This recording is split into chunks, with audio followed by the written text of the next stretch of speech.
Iniciamos pues. Buenos días, ingeniera Ofelia. Mi nombre es Leonardo Garcés, soy estudiante o somos estudiantes de Ingeniería Administrativa de la institución universitaria Pascual Bravo.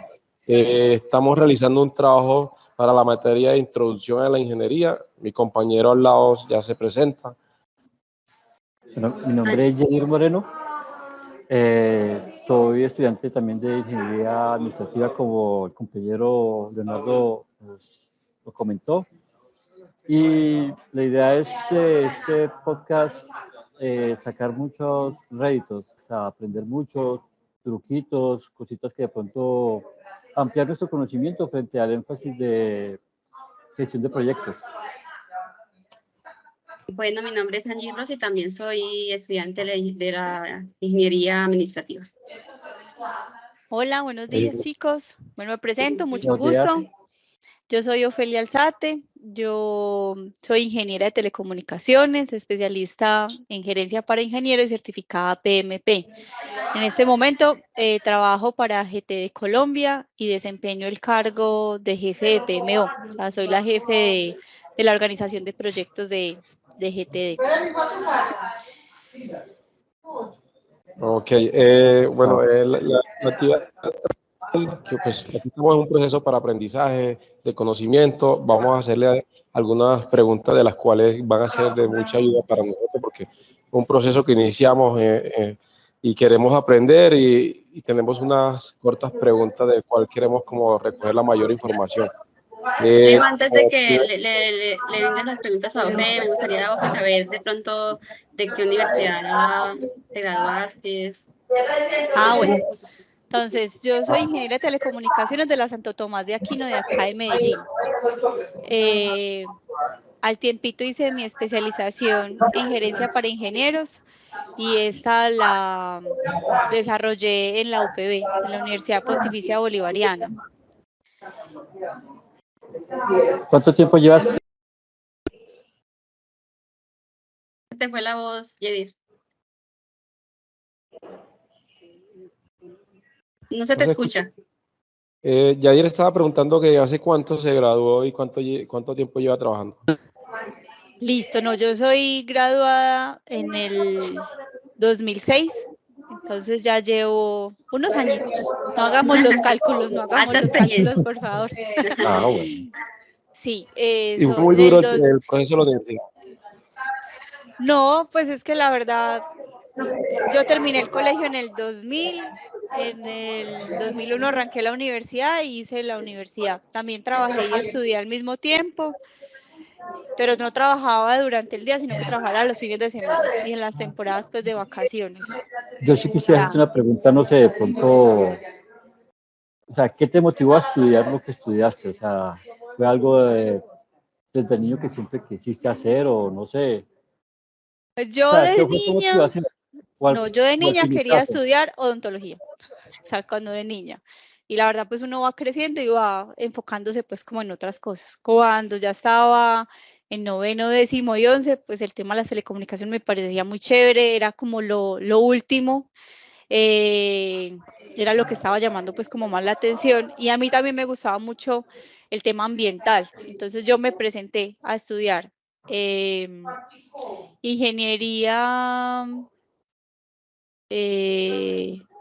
pero no era ambiental, sino la otra. ¿Cómo es que se llama?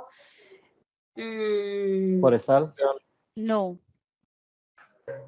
Bueno, que la tiene la Universidad Nacional. Me presenté a esa y me presenté a telecomunicaciones. Y mi papá me dijo, escoge la que tú quieras, o sea, no vayas a estudiar en la nacional solamente porque puede ser más económico para nosotros, sino que estudia lo que tú quieras estudiar. Y a mí realmente me motivaba mucho el tema de las telecomunicaciones. Yo decía, eso es muy chévere, pues es algo como muy nuevo. En mi familia todo el mundo es como administrador y demás. Yo decía, no, yo no quiero irme por el lado de la administración, aunque también me gustaba. Y a la nacional no pasé, pero quedé como en esos puntos en los que faltaron casi 8 puestos para pasar, así más o menos. Y realmente era que el destino pues me tenía ahí como enfocada para estudiar telecomunicaciones. Y cuando arrancamos telecomunicaciones, Santo Tomás de Aquino estaba acá apenas empezando. Entonces era una sede súper chiquitita y no había sacado la primer promoción. Y la primer promoción, yo entré y apenas iba 3 semestres adelante. Entonces apenas estábamos arrancando, entonces todos nos conocíamos. La primera promoción fueron de 2 ingenieros y ahí pues fuimos creciendo. Cuando entramos, yo entré a la universidad y éramos como 50 y pico de personas a estudiar, ¿cierto? Postulantes. Y la verdad nos graduamos 20. O sea, realmente no era una carrera fácil. En ese entonces era la única universidad que ofrecía esa carrera. Como todas, tiene unas materias muy duras, estadística, circuitos, pues había materias como muy difíciles, pero pues con dedicación y empeño, pues uno las lograba sacar. Pero no, el tiempo en la universidad es muy bacano, o sea, la verdad es una experiencia muy enriquecedora. Muchas gracias. Y ya después de gracias. eso, me gradué en el 2006, empecé a trabajar. Tuve unos trabajos chiquiticos, o sea, de corto tiempo. Empecé a hacer en el 2010, empecé a trabajar en otra compañía de telecomunicaciones muy grande, allá sí duré 12 años. Empecé a trabajar allí como interventora de red y después pasé a ser ingeniera de proyectos. Y ahí me motivé a estudiar la gerencia para ingenieros en la Universidad Pontificia Bolivariana en el 2010. Me gradué de la Universidad Pontificia Bolivariana con mi especialización, seguía trabajando en la misma compañía, incluso de esa compañía pasé a KGTD ya hace 2 años y medio. Acá cuando pasé a GTD me certifiqué como PMP. Acá GTD yo no inicié como jefe de la PMO, yo ingresé como gerente de proyectos y parte de la contratación que me hicieron inicialmente era, venga, acá no tenemos una oficina de proyectos, acá no manejamos proyectos, la idea es que con tu experiencia, tienes 10 años de trabajar en proyectos, con tu experiencia nos ayudes a formar la oficina de proyectos. Entonces yo entré a trabajar a manejar los proyectos estratégicos de la organización, los proyectos de los clientes más grandes y proyectos internos importantes. Y paralelamente a eso iba formando pues como todo el proceso de la PMO. Y el cual entró a diferentes aprobaciones en la compañía, por mi gerente, por el gerente general y demás, por procesos, y ya quedó formalizada como PMO. Y hace poco, hace 1 año, me ofrecieron ya ser como la jefe de la PMO como tal. Entonces, en vista de que yo la creé, pues se ve el fruto, pues, y el crecimiento por el esfuerzo. Y acá estoy, ya tengo 4 ingenieros de proyectos a cargo y 3 gestores. Muy bien, de gracias. Pues se ve que has hecho muy buen trabajo.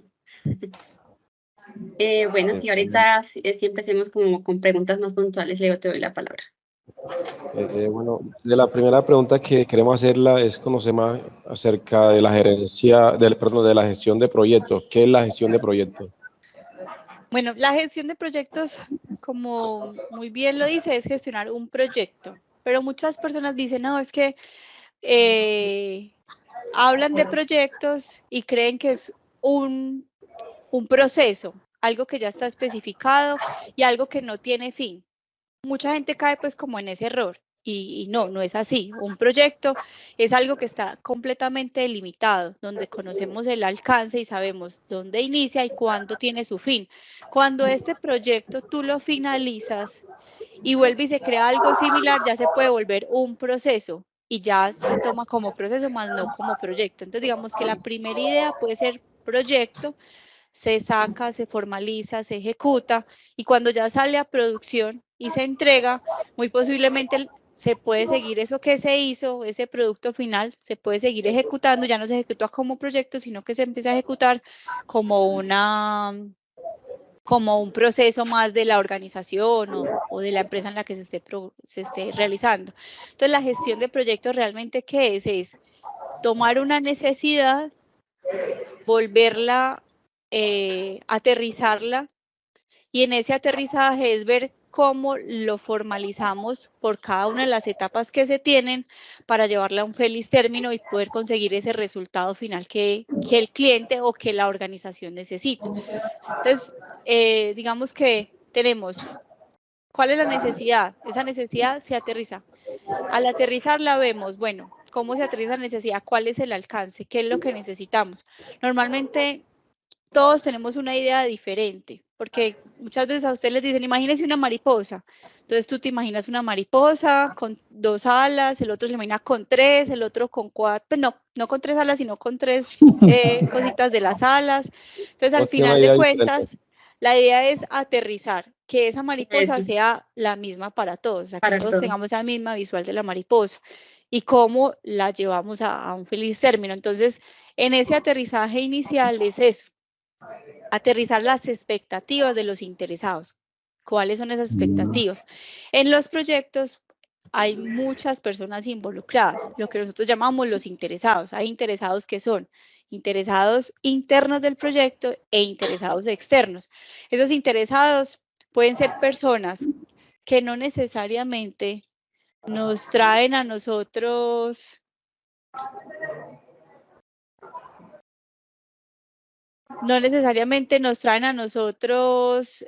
son los que ponen el dinero o ponen los recursos físicos. No, los interesados son diferentes personas. Pueden ser los que nos dan los permisos, pueden ser los que nos dan el go para avanzar, pueden ser personas que uno a veces ni se imagina. Por ejemplo, tenemos que tramitar unos permisos para ingresar a una sede en el proyecto. Y cuando hablábamos, nunca habíamos dicho o haber visualizado que nos tocaba hablar con el área de mercadeo, porque mercadeo no estaba entre nuestros interesados visibles. Cuando vimos, no, si es que mercadeo tiene que estar porque es el dueño de esa zona y es el que nos permite ingresar allá y adicional es el que nos da el brochure para la entrada. Y uno dice, ah, caramba, sí tengo que hablar con mercadeo. Entonces es muy importante en esta gestión de proyectos identificar muy bien todos esos interesados. Listo. Y algo, me imagino que eso tiene unas etapas, o sea, cuando hablamos de la gestión del proyecto, todo tiene unas etapas. ¿Y cuáles son como las principales etapas que tiene ese proceso? Entonces, en la gestión del proyecto decimos, tenemos un alcance, ¿cierto? Y estamos definidos con el alcance. Entonces, el proyecto pasa por varias etapas. Entonces, tenemos etapa de inicio, etapa de planeación, etapa de ejecución, etapa de cierre, y hay una etapa que es completamente transversal, que es de control, ¿cierto? Entonces, en la etapa de inicio, ¿qué es lo que nosotros hacemos? Hacemos una consolidación de cuál es ese alcance, lo que hablábamos ahorita de la mariposa, que todos tengamos claro cuál es la mariposa que tenemos, ¿cierto? Entonces es ver ese alcance, cómo está determinado y cuáles son.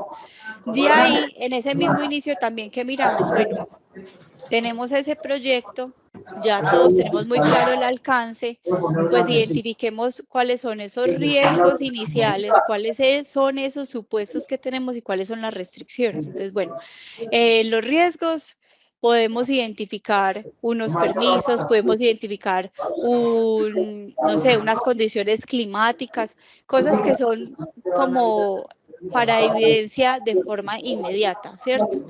También tenemos supuestos y restricciones, como supuestos. Bueno, suponemos que si es un tema de instalación de equipos, que los equipos se demoran 30 días, es un supuesto, ya nos toca esperar a la hora de comprar efectivamente cuándo pueden llegar los equipos, pero arrancamos con un supuesto de un tiempo estimado de entrega de 30 días. ¿Qué restricciones tenemos? Bueno, solamente podemos trabajar después del horario hábil, porque en horario, podemos trabajar en horario no hábil, porque en horario hábil podemos afectar el servicio del cliente. Entonces son restricciones que podemos ir adelantando desde el inicio. También que se identifica en el inicio todas las prioridades del proyecto. Venga, señor, dígame usted en esa prioridad, en esa necesidad, qué es más prioritario para usted y podemos empezarlo a definir por fases. También definimos cuáles son todas esos criterios para que se acepte y se le pueda dar cierre al proyecto. Digamos que si estamos hablando de un proyecto muy grande que se puede partir por fases, uno puede decir, bueno, esta fase, ¿cuáles son los parámetros fundamentales que usted necesita de nuestra parte para nosotros poderle entregar el servicio? Ah, bueno, entonces que me haga estas pruebas, que quede bien instalado, que yo lo vea bonito, bueno, que sea funcional. ¿Y funcional en qué tipo? Porque puede ser funcional por etapas. Entonces, si la primera funcionalidad está operativa, puede ser un check y después otra funcionalidad operativa. Entonces, esas son las prioridades que se pueden definir. ¿Y cuáles son todos los controles de cambios? Cuando ya uno identifica a los interesados, uno sabe de esos interesados cuáles son los sponsors. Bueno, el sponsor, ¿quién es el que como su nombre lo dice, es la persona que pone la cara del proyecto, o sea, es la principal persona del proyecto, no es el que el PM, no es el gerente de proyecto, sino es el administrador principal, o sea, el dueño del proyecto. Él es el que es el principal para nosotros, ese dueño del proyecto. Y de ahí uno define cuáles son el resto de los interesados. Entonces, el que nos tramita los permisos, con el que hacemos las compras, el que no sé, el que nos hace el trámite con los terceros, dependiendo pues como el tipo de proyecto, ya empezamos a identificar con qué personas tenemos que hablar para hacer qué actividades del proyecto. Entonces eso lo hacemos como en la parte del inicio, listo. Ya después sigue otra parte que es la planeación. Entonces en la planeación, ¿qué se crea? Se crea una estructura del glose del trabajo, que eso ya es una parte pues como más técnica del PMI, donde hacemos todas las actividades y esas actividades qué subactividades tienen y cómo las mapeamos durante todo el proyecto. También hacemos un cronograma, hacemos una validación inicial del cronograma, se hace un cronograma tentativo, se hace un esquema también tentativo del control de cambios. Venga, si se presenta este inconveniente, ¿qué decisiones se pueden tomar y quién las toma? Ese es un tema pues como para validar en los controles de cambios. Hacemos ya una formalización del cierre, de cuáles son esas aceptaciones para los cierres del proyecto. También hacemos una formalización del plan de comunicaciones y de los riesgos.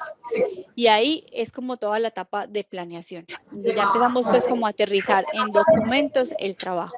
Y ya en la ejecución ya empezamos a trabajar lo que empezamos a planear. Entonces todas las actividades, hacemos todas las visitas, hacemos todos los desarrollos, empezamos a trabajar con eso y vamos verificando si las restricciones sí se van dando, si se van modificando. Y paralelamente en todo eso hacemos el seguimiento y control. ¿A qué le hacemos seguimiento y control? Hacemos control al alcance, hacemos control al riesgo, hacemos control de cambios, hacemos control al presupuesto y hacemos un control al cronograma. Entonces vamos haciendo siempre control a esas diferentes partes del proyecto. Entonces, el alcance sigue igual, no se ha modificado. No, pero llegó un momento en el que el cliente nos pidió que le instaláramos una máquina más. Entonces ahí tenemos un control del alcance. ¿Qué implica que instalemos esa máquina más? Bueno, eso implica que nos vamos a gastar más tiempo. Entonces ahí ya nos toca empezar a mirar si el cronograma se extiende. Eso implica que también va a tener un sobrecosto al proyecto. Entonces ahí tenemos un tema del control de presupuesto. Y adicional, pues para poder aplicar ese cambio al alcance, pues tiene que entrar con una solicitud de cambios. Entonces, hacemos una solicitud de cambio formal, si se requiere llegar a comité, se revisa, se aprueba. ¿Y qué se aprueba? La adición en el tiempo, la modificación al cronograma por el tiempo, esa ampliación de presupuesto y obviamente la modificación en alcance. Entonces, como les digo, transversalmente siempre estamos trabajando en seguimiento y control. Cuando ya hemos venido haciendo ejecuciones y podemos ir haciendo entregas parciales, hacemos siempre la revisión de los entregables. Bueno, entonces yo ya tengo este entregable listo, se valida junto con el cliente final, él dice que sí lo acepta, entonces listo, entregable 1 listo y podemos seguir trabajando en los siguientes entregables. Y eso pues nos lleva a revisar indicadores. ¿Qué son los indicadores? Bueno, estamos cumpliendo en tiempo, estamos cumpliendo en presupuesto. Siempre también durante todo el proyecto vamos documentando lecciones aprendidas. Por ejemplo, es que justo ahorita nos acaba de pasar algo. Teníamos unas actividades programadas para la próxima semana para un cliente y ya el cliente nos dijo, venga, por tema de elecciones tenemos que suspender todos los trabajos. Entonces, una lección aprendida es, venga, rectifiquemos bien esa restricción, como les acabo de decir, eso sería una restricción del proyecto que hubiera sido importante haberla tenido mapeada desde el inicio, no se tuvo. Y ya al final se nos materializó como un riesgo, nos está impidiendo la entrega del proyecto o hacer unas actividades en las fechas que ya estaban pactadas. Entonces, como lección aprendida es ahondar un poco más en todas esas restricciones que tenemos del proyecto. Y así, las lecciones aprendidas se documentan siempre durante todo el proyecto, señor. Quería preguntarle acerca de eso lo que acabas de decir, ya hace rato te quería preguntar, las dificultades que se pueden llevar a cabo durante esa gestión de ese proyecto. ¿Se tiene en cuenta en el inicio, en la planeación, en qué momento se tiene en cuenta, o sea, o se evalúa todas esas dificultades que se pueden enfrentar? Eso se hace transversal, o sea, lo que les digo, eso siempre se hace. ¿Y dónde se documentan? En las lecciones aprendidas. Entonces, en las lecciones aprendidas tú documentas esa lección aprendida, cómo te afectó en el proyecto, en qué etapa afectó y a qué interesado pudo haber afectado para que en un posible próximo proyecto que tenga características muy similares, tú puedas decir, ah, sí, ya esto nos pasó, entonces verifiquemos, por ejemplo, lo que les acabo de decir, lo de las elecciones. Si ya sabemos que el próximo año hay otras elecciones, digamos que existen elecciones el próximo año, ya vamos a estar más atentos a ver, las elecciones son el 11 de marzo. Listo, entonces hablemos con el cliente de una vez y digamos, venga, ¿usted va a tener algún tipo de restricción por elecciones? Ah, no, no tengo restricción, listo, entonces podemos programar en ese tiempo elecciones. En este caso, la verdad, fue algo como que se nos pasó, pues a todos, incluso hasta al cliente. Al cliente ayer le dijeron, por elecciones no podemos trabajar, todos parados, y quedamos con actividades suspendidas hasta que se pase el tema de las elecciones. Entonces, esas lecciones aprendidas se van documentando y la idea es colocarlas en un repositorio para que la organización las tenga en cuenta para futuros proyectos.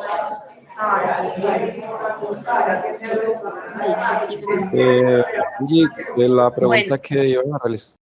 Sí, quería ofrecerte una pregunta respecto a cuáles son las ventajas que crees más importantes de la gestión por proyectos. Bueno, hay como, digamos que los proyectos tienen hay metodologías, ¿cierto? Entonces tenemos la metodología que la llaman de cascada, que es la metodología tradicional, donde se llevan como estas fases que yo les estoy contando, que es la más tradicional de todas, y también hay ya metodologías ágiles. Esas metodologías ágiles, al ser ágil no quiere decir que nos vamos a saltar todos los procesos y que lo vamos a hacer rápido, no. La metodología ágil tiene sus procesos también, tiene todos sus procesos y en esas metodologías ágiles sirven para hacer entregables más inmediatos, hacer productos mínimos viables más rápido. Obviamente, entonces, si yo le hago un entregable al cliente, se lo puedo hacer por fases. Entonces, yo le puedo decir, mire, se utiliza mucho para software y también pues para diferentes ámbitos, pero para el software es donde se evidencia un poco más porque yo le puedo mostrar al cliente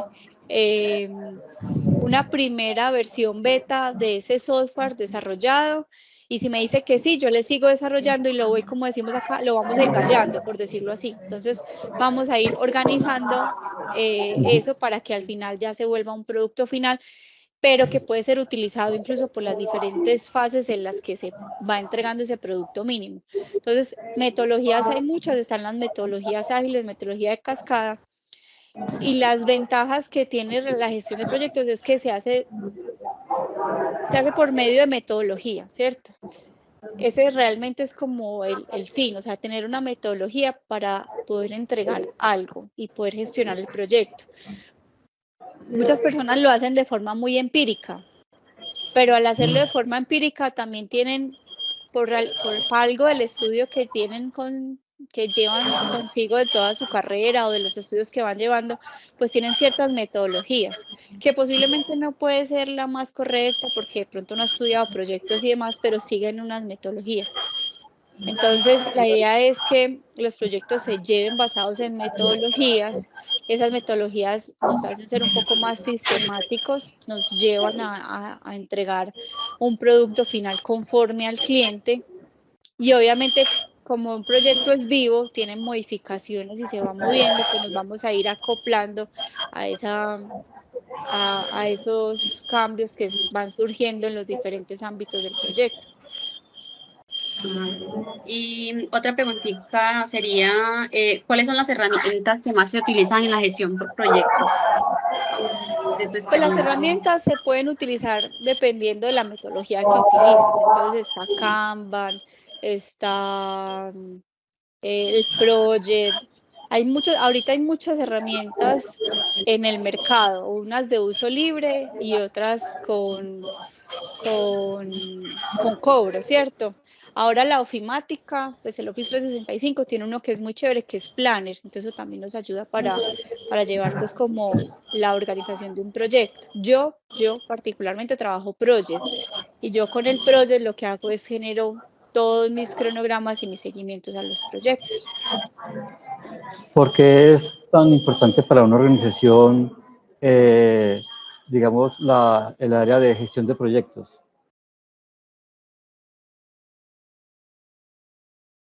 Por lo que hablábamos ahorita, digamos que si las cosas se organizan y los proyectos se llevan conforme a una metodología, es más fácil poder tener una trazabilidad, tener unos indicadores y poder medir, ¿cierto? Realmente el proyecto, según las etapas, se puede hacer mediciones. Entonces, si tú lo haces por medio de una metodología, esa metodología te lleva a tener al final unos KPIs. Y lo haces por medio de metodologías, como les digo, pueden ser muy empíricos y pueden trabajar de forma muy empírica, pero no es el deber ser.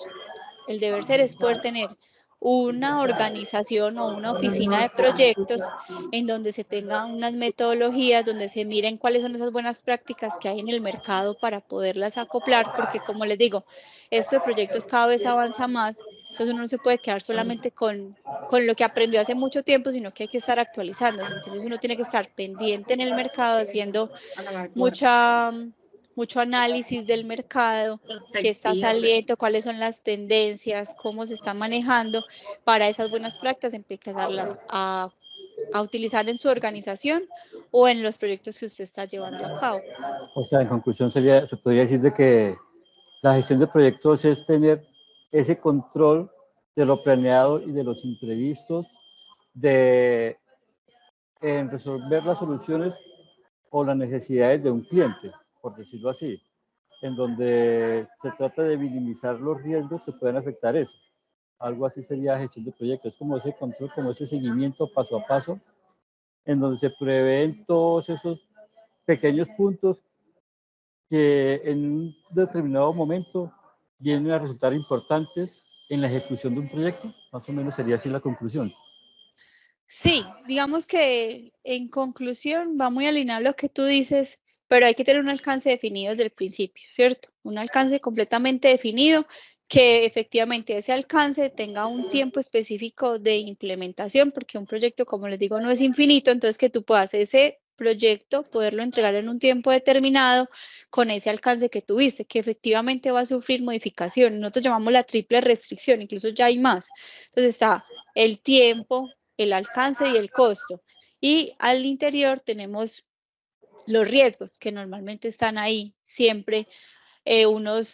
Normalmente en el seguimiento y control, esos riesgos los está visualizando constantemente para que no se vayan a materializar. Y si se materializan, pues en ese plan de riesgos que nosotros identificamos desde el principio, ya supimos cómo lo podemos atender ante una materialización. O si no se ha materializado, pues estar siempre ahí vigilando a que no se vaya a materializar. Muchas gracias. Muchas gracias, ingeniera, por su tiempo. Ha sido de mucha Muchas ayuda para gracias. nosotros. Una feliz tarde, muchísimas gracias por su tiempo, como le digo, y un placer conocerla, haberla distinguido. No, con todo gusto, lo que necesiten por acá. Muchas gracias. Y una última cosita antes que se nos vaya, qué pena. Un consejo que nos pueda brindar. Estamos iniciando este proceso, estamos aprendiendo acerca de muchos temas nuevos, se puede decir. y de pronto un consejito o alguna información que nos pueda brindar además. Bueno, la verdad a mí el tema de proyectos me gusta mucho. Y el tema de proyectos se trabaja en todos los ámbitos, o sea, tú lo puedes trabajar desde la parte de ingeniería, lo puedes trabajar desde el área administrativa, lo puedes trabajar desde el área de mercadeo, porque en todas las áreas surgen proyectos, ¿cierto? Entonces no es que, ay, que el área de proyectos solamente es para ingenieros, no. Realmente, incluso si ustedes me preguntan a mí, yo soy ingeniera de telecomunicaciones y ya perdí mucho de ingeniera en el sentido de que yo ya no sé configurar equipos, yo no, esa parte la perdí. Pues me hablan técnicamente y entiendo, pero ya no es mi fuerte, o sea, mi fuerte ya es más la parte administrativa encaminada a los proyectos, obviamente de tecnología. Entonces, si a ustedes les gusta el tema de proyectos, es muy chévere. La idea es que hay que estudiar, hay que estar haciendo una vigilancia tecnológica importante de cuáles son esas metodologías que están ahorita en la vanguardia, cómo se están manejando. Llévenlo a su organización y propongan, venga, trabajemos con una metodología. Verifiquen qué metodologías de pronto trabajan sus organizaciones, si la organización es una organización chiquitica o es una organización muy grande, verifiquen esas metodologías que hay ágiles, está Scrum, está Kanban, está, se me pasan otras, entonces verifiquen esas cómo las pueden ustedes utilizar para sus organizaciones, porque también utilizar una metodología, por decir, de PMI para un proyecto que es chiquito, pues obviamente es mucha la documentación para lo que realmente se necesita entregar. Entonces también ahí uno tiene que ser consciente de cómo customiza un poco ese proceso para que efectivamente funcione para lo que nosotros trabajamos y necesitamos. Ok, muchas gracias. Quedamos muy agradecidos, mucha información que nos daste. Creo que nos sirvió de mucho. Gracias. Ha sido un aporte muy importante para nosotros que estamos como iniciando en este campo. Muchas gracias. Y lo que necesiten con todo gusto, ya saben que por medio de Angie me pueden ubicar. Listo. Gracias, muchas gracias. Dale, gracias. Que se muy bien. Feliz tarde. Tengan buen día. Chao.